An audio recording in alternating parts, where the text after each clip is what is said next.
আওয়ামী লীগ যে ষড়যন্ত্র করে শয়তানে 6 মাস পরে বোঝে, এটা আপনারা সকলেই জানেন তো। তাই আমাদের মাঝে যেন কোনো অনুপ্রবেশকারী তারা না ঢুকতে পারে এবং ঢুকে যেন আপনাদের মধ্যে কোনো বিশৃঙ্খলার সৃষ্টি না করতে পারে, সেই দিকে আপনাদের সজাগ এবং সচেতন থাকতে হবে। পর্যবসিত হয়ে আপনারা যদি কোনো কর্মসূচি পালন করেন, তাহলে আমরা জেলা বিএনপির পক্ষ থেকে আমরা নির্দেশ দেব যে আপনাদের কর্মসূচি সেটা সাংগঠনিকভাবে গ্রহণযোগ্য হবে না। আপনারা যদি কোনো কর্মসূচি পালন করেন তাহলে কালিহাতীতে আপনারা শোভাবাই এবং রফিকের নেতৃত্বে যে কর্মসূচি পালন হবে, শহীদ সিদ্দিকী তৌহিদের নেতৃত্বে যে কর্মসূচি পালন হবে এবং এলাঙ্গাতে একাব্বর এবং মিনুর নেতৃত্বে যে কর্মসূচি পালন হবে, সেই কর্মসূচি যদি আপনার আনুগত্য থাকে, আন্তরিকতা থাকে, তাহলে আপনাদের সেই কর্মসূচি আমরা গ্রহণ করব। নচেত আপনাদের যে কর্মসূচি করবেন সেটা দল কোনোভাবেই মেনে নেবে না, কোনোভাবেই গ্রহণ করবে না।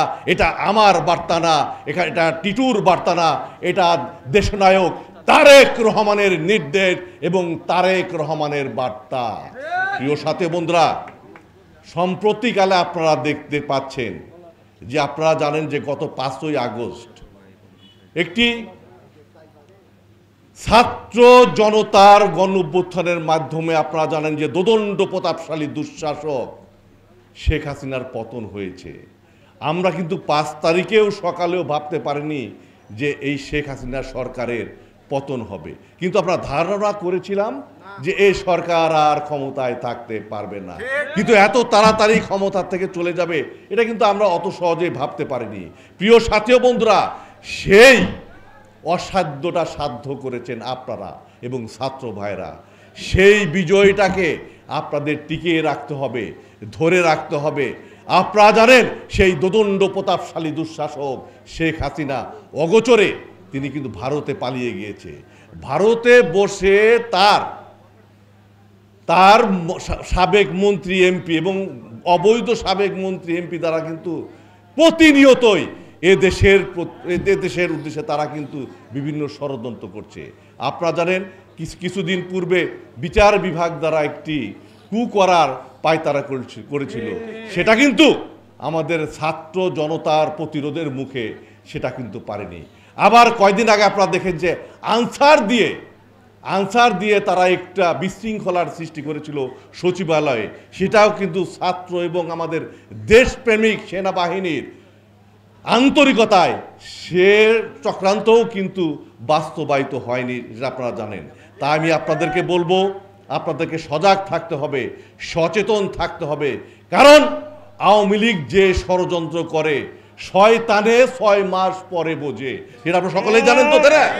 তাই আমাদের মাঝে যেন কোনো অনুপ্রবেশকারী তারা না ঢুকতে পারে এবং ঢুকে যেন আপনাদের মধ্যে কোনো বিশৃঙ্খলার সৃষ্টি না করতে পারে, সেই দিকে আপনাদের সজাগ এবং সচেতন থাকতে হবে।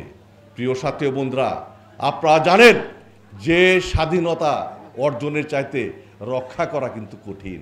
আমরা যে বিজয় অর্জন করেছি, আমাদের মধ্যে যদি আন্তরিকতা না থাকে, আমাদের মধ্যে যদি মমত্ববোধ না থাকে, তাহলে কিন্তু আমরা এই অর্জনকে আমরা ধরে রাখতে পারবো না। আপনারা জানেন যে 5 তারিখের পর থেকে আমরা কিন্তু স্বাধীনভাবে কথা বলতে পারছি, আমরা বাড়িতে শান্তিতে ঘুমাতে পারছি, আমরা কিন্তু মুক্ত হয় আমরা কিন্তু নিঃশ্বাস নিতে পারছি। তাই আমি আপনাদেরকে বলবো, অনুরোধ করব, আপনাদের মধ্যে যে রেষারেষি দ্বন্দ্ব যদি থেকে থাকে তাহলে সেটা ভুলে গিয়ে দেশ রক্ষার জন্য এবং জাতীয়তাবাদী দলকে রক্ষার জন্য, এদেশের জনগণকে রক্ষার জন্য আপনাদেরকে ঐক্যবদ্ধভাবে এই ষড়যন্ত্রের প্রতিবাদ করতে হবে, প্রতিরোধ করতে হবে। এই প্রত্যাশা রেখে, এই আশা রেখে, এই আবেদন রেখে আমি আমার বক্তব্য শেষ করছি। আজকে আমি রাজনৈতিক আর বক্তব্য দিব না, সকলকে ধন্যবাদ জানিয়ে আমি আমার বক্তব্য শেষ করছি। খোদা হাফেজ। বাংলাদেশ জিন্দাবাদ, বাংলাদেশ জাতীয়তাবাদী দল জিন্দাবাদ। আরেকটি কথা বলবো, আপনারা জানেন যে আপনাদের এই কালিহাতীর